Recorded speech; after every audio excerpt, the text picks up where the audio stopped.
Welcome back. खबरों के सिलसिले को आगे बढ़ाएं, बात करेंगे फैसलाबाद की। फैसलाबाद का जनरल बस स्टैंड आवाम के लिए मुश्किलात की आमाजगाह बन गया है। सड़कें टूट फूट का शिकार हैं, जबकि ट्रैफिक जैम रहना भी मामूल बन चुका है। आपको अपडेट करें, फैसलाबाद का जनरल बस स्टैंड आवाम के लिए मुश्किलात की आमाजगाह बन गया। सड़कें टूट फूट का शिकार है, जबकि ट्रैफिक जैम रहना मामूल बन चुका है। इसी हवाले से मजीद बात करते हैं अपने नुमाइंदा अली रजा से। जी अली रजा, तफसीलात से आगाह कीजिएगा।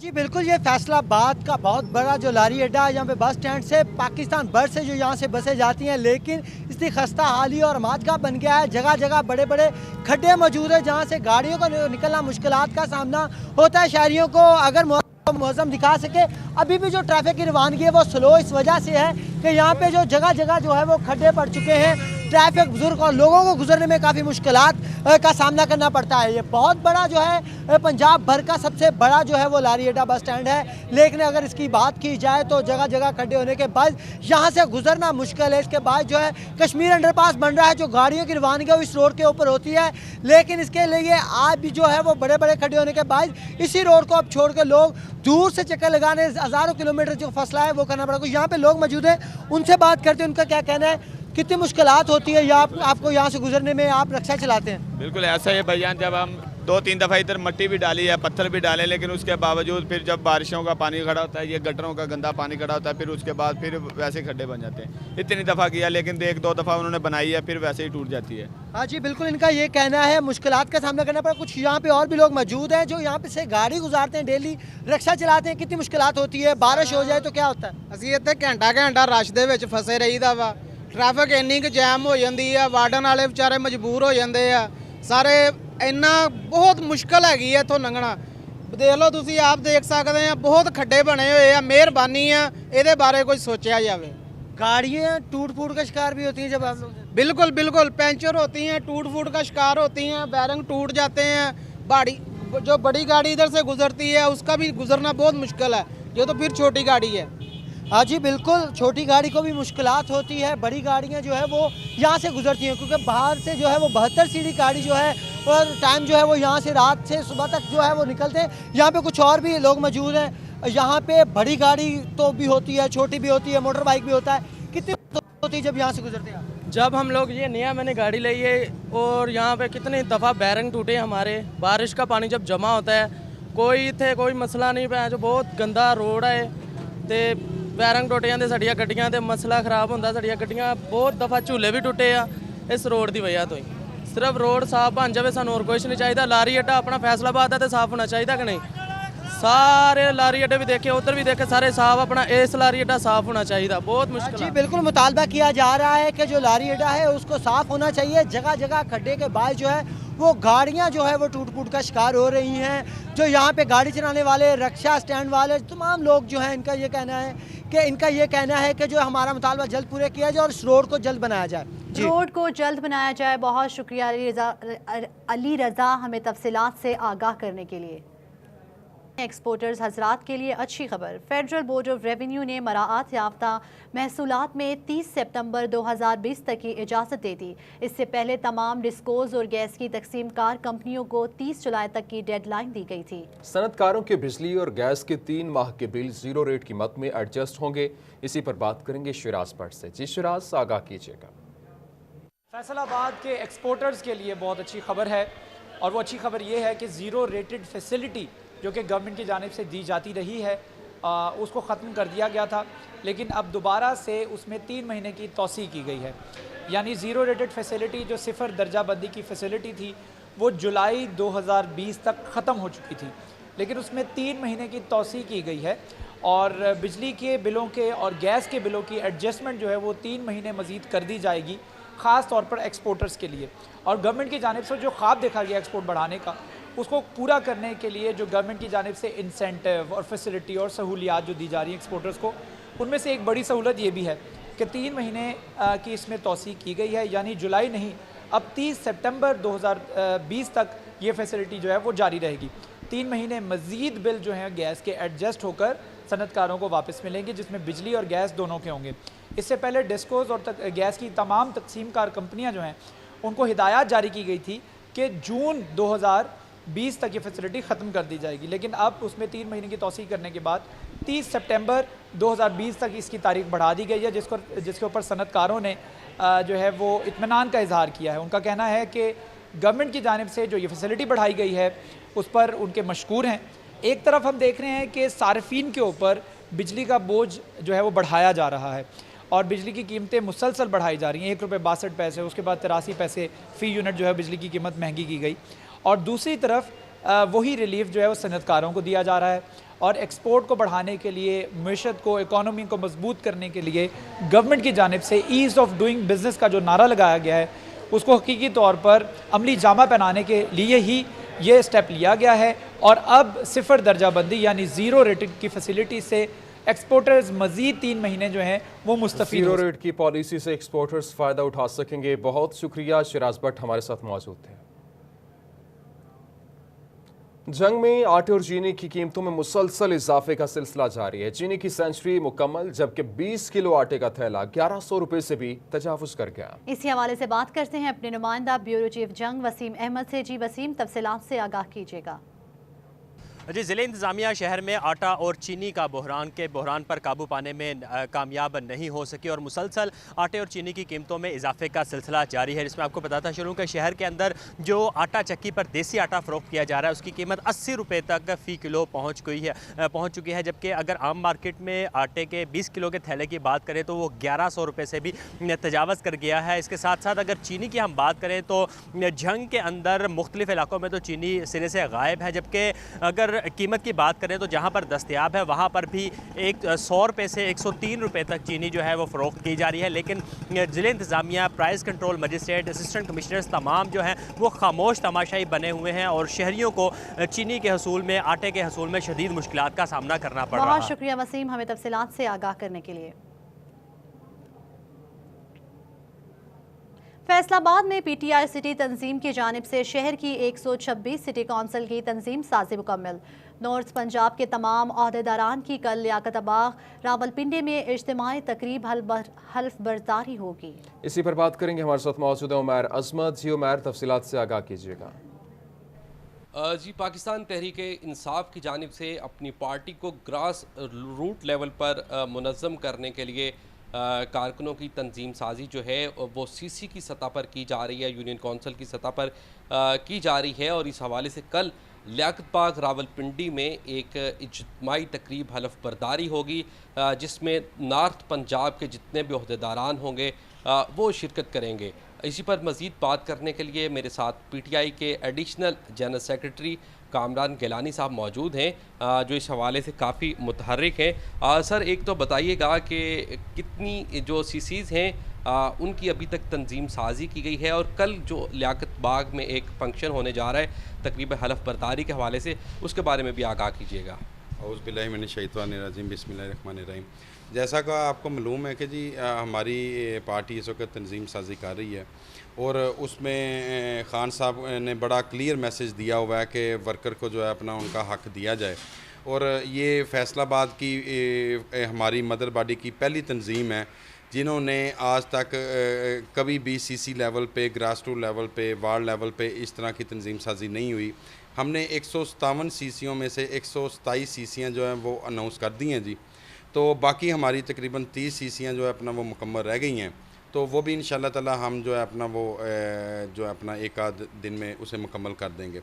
जो लियाकत बाग में हलफ बर्दारी की तकरीब के मुतालिक आपने बात की, तो वो हमारे सदाकत अब्बासी साहब जो रीजन के जनरल सदर हैं और जनरल सेक्रेटरी हसन मसूद साहब हैं, उन्होंने बड़ा क्लियर जो है अपना अपोजिशन को भी जो है अपना वो चैलेंज दिया है कि हमारी जो हलफ बर्दारी है वो आपके जलसों से कई गुना बड़ी होगी।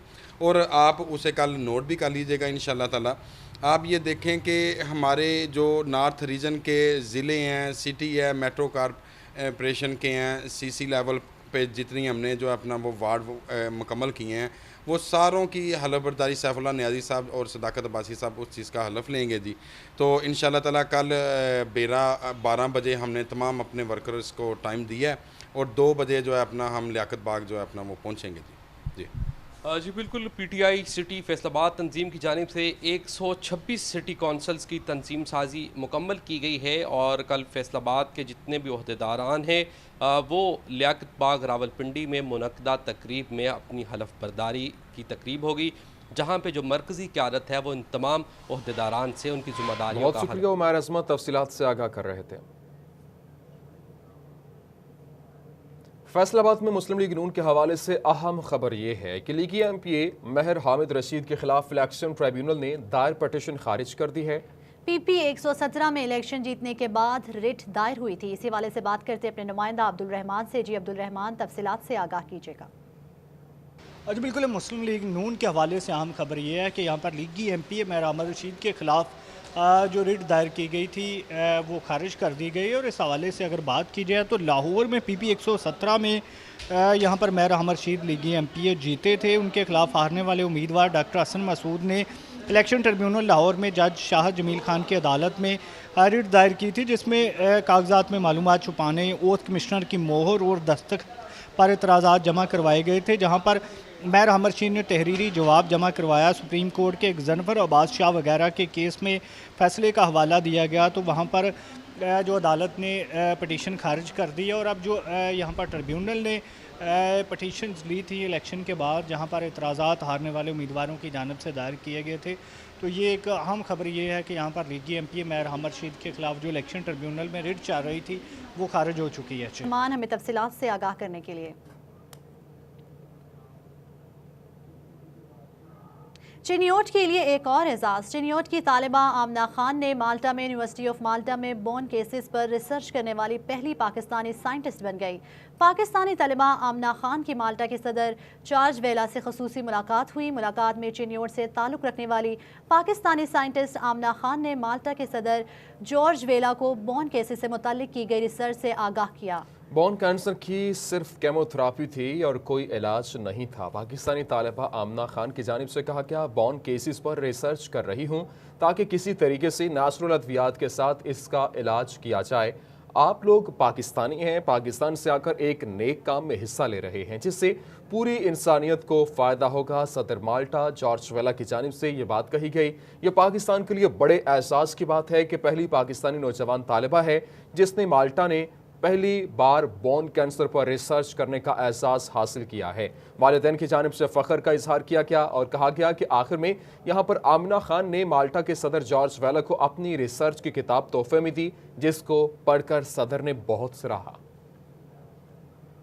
आपको अपडेट कर रहे हैं चिन्योट के लिए एक और एजाज़ की खबर है। ये चिन्योट की तालिबा आमना खान ने माल्टा में यूनिवर्सिटी ऑफ माल्टा में बोन कैंसर पर रिसर्च करने वाली पहली पाकिस्तानी साइंटिस्ट बन गई। पाकिस्तानी तलबा आमना खान की माल्टा के सदर जॉर्ज वेला से खुसूसी मुलाकात हुई। मुलाकात में चिन्योट से ताल्लुक़ रखने वाली पाकिस्तानी साइंटिस्ट आमना खान ने माल्टा के सदर जॉर्ज वेला को बोन कैंसर से मुतल्लिक़ की गई रिसर्च से आगाह किया। बोन कैंसर की सिर्फ कीमोथेरेपी थी और कोई इलाज नहीं था। पाकिस्तानी तलिबा आमना खान ने कहा, बोन कैंसर पर रिसर्च कर रही हूँ ताकि किसी तरीके से नेचुरल अद्वियात के साथ इसका इलाज किया जाए। इस हवाले से आपको बताएं कि आप लोग पाकिस्तानी हैं, पाकिस्तान से आकर एक नए काम में हिस्सा ले रहे हैं जिससे पूरी इंसानियत को फ़ायदा पहुँचेगा। सदर माल्टा जॉर्ज वेला की जानिब से ये बात कही गई। पाकिस्तान में टिकटॉक को बंद कर दिया गया है। टिकटॉक के बंद होने पर टिकटॉक क्वीन जन्नत मिर्जा भी मैदान में आ गई हैं। कहती हैं कि मुस्तकिल तौर पर टिकटॉक को बंद करना मुनासिब नहीं है। जन्नत मिर्जा हन्नान बुखारी के साथ जापान से वीडियो कॉल पर मौजूद है, उनसे बात कर लेते हैं। जी हन्नान, बताइएगा जन्नत मिर्जा का क्या कहना है इस हवाले से? जी बिल्कुल, आज पाकिस्तान भर में टिकटॉक को मुकम्मल तौर पर बंद कर दिया गया है, जिसके बाद शहरियों का मिला जुला रद्द अमल टिकटॉक के बंद करने पे देखने में आया।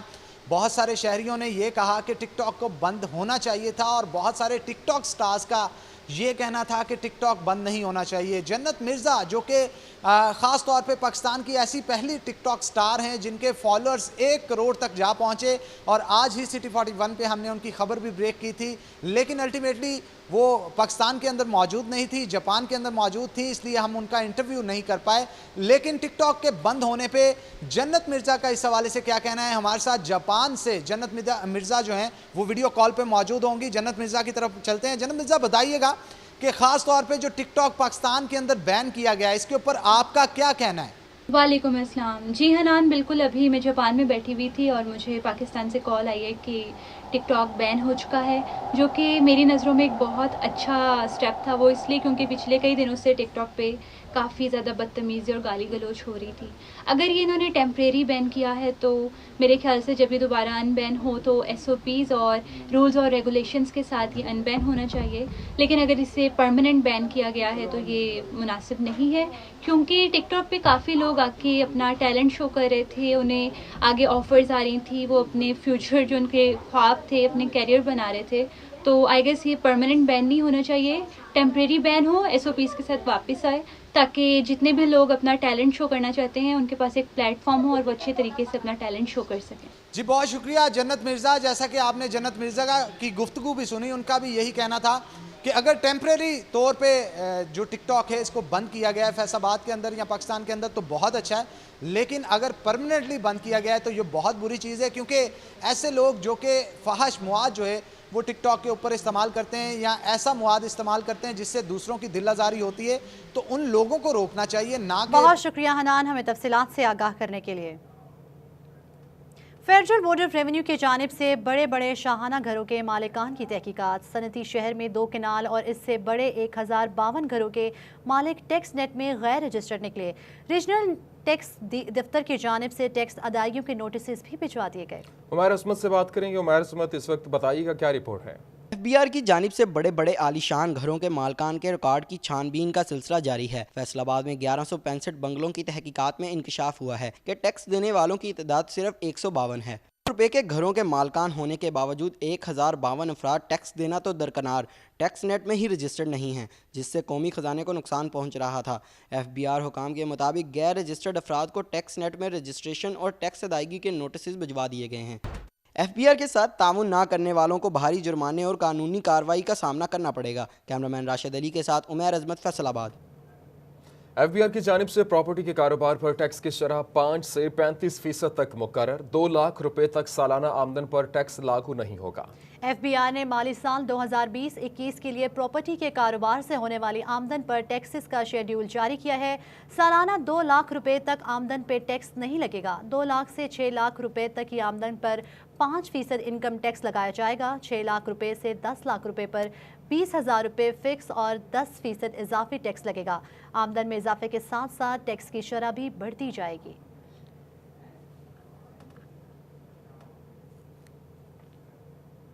महकमा सेहत जंग में अद्वियात की खरीदारी और पार्किंग स्टैंड के ठेके में मुबैना घपले का इंकशाफ। नैब ने महकमा सेहत जंग के खिलाफ तहकीकात का आगाज़ कर दिया। CEO हेल्थ से अद्वियात की खरीदारी समेत 2 साला रिकॉर्ड तलब कर लिया गया। नैब पंजाब ने जंग में महकमा सेहत के CEO डॉक्टर महबूब कुरैशी को चिट्ठी लिख दी है, जिसमें उनसे 2019 और 20 के दौरान खरीदी गई सरकारी अद्वियात का रिकॉर्ड तलब किया गया। शहरी की जानिब से यहाँ पर दी गई दरख्वास्त के बाद नैब ने छानबीन का अमल शुरू किया है। शहरी ने इल्ज़ाम आयद किया कि अद्वियात की खरीदारी में घपला किया गया। दूसरी जानिब पार्किंग स्टैंड का भी रिकॉर्ड नैब की जानिब से तलब कर लिया गया। स्टैंड का ठेका कितने का हुआ, कितनी रकम हुकूमत पंजाब को अदा की गई, इसका रिकॉर्ड फौरी तौर पर नैब पंजाब को भिजवाने की हिदायत जारी।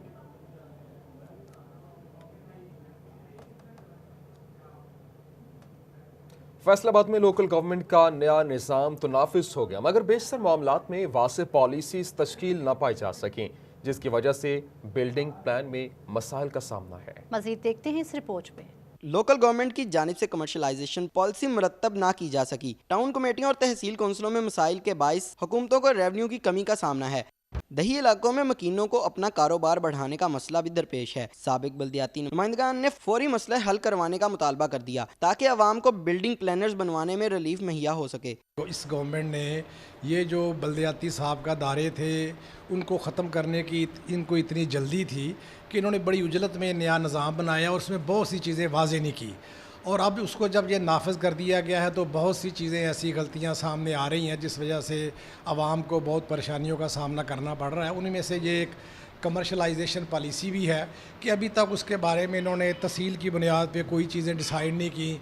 शहरियों का कहना है कि कारोबार इस अंदाज से नहीं चलाए जा सकते। हुकूमत को वाज़िया पॉलिसी मुरतब करनी चाहिए ताकि मुश्किलात दूर हो सकें। कैमरामैन शोएब मजीद के साथ अब्दुल रहमान, सिटी 41। बेहतरीन सर्विस, किसान दोस्त करंट अकाउंट खुलवाएं और बेशुमार फवायद हासिल करें। फ्री बैंकिंग, छोटे कर्जों समेत बेशुमार फायदे शामिल हैं। पंजाब का किसान हमेशा से नजरअंदाज होता आया, लेकिन बैंक ऑफ पंजाब की जानिब से इनकी तरक्की और बेहतरी के लिए काम किया जाएगा। बैंक के CEO जफर मसूद का कहना है कि किसान दोस्त करंट अकाउंट किसी भी बैंक ऑफ पंजाब में अकाउंट खुलवाकर किसान खास फवायद हासिल कर सकते हैं, जिसमें इनको फ्री बैंकिंग, छोटे कर्जे और ज़रूरी मशीनरी खरीदने के लिए कर्जे दिए जाएंगे। एक साथ पर ट्रैक्टर, थ्रेशर और दीगर मशीनरी खरीदने की सहूलत, जबकि chequebook, credit card, debit card, online banking की सहूलत भी दी जाएगी। लाइव स्टॉक और डेयरी बिजनेस से वाबस्ता किसानों के लिए भी खुसूसी पैकेजेस होंगे, जिससे वो ज्यादा मुनाफा कमा सकेंगे।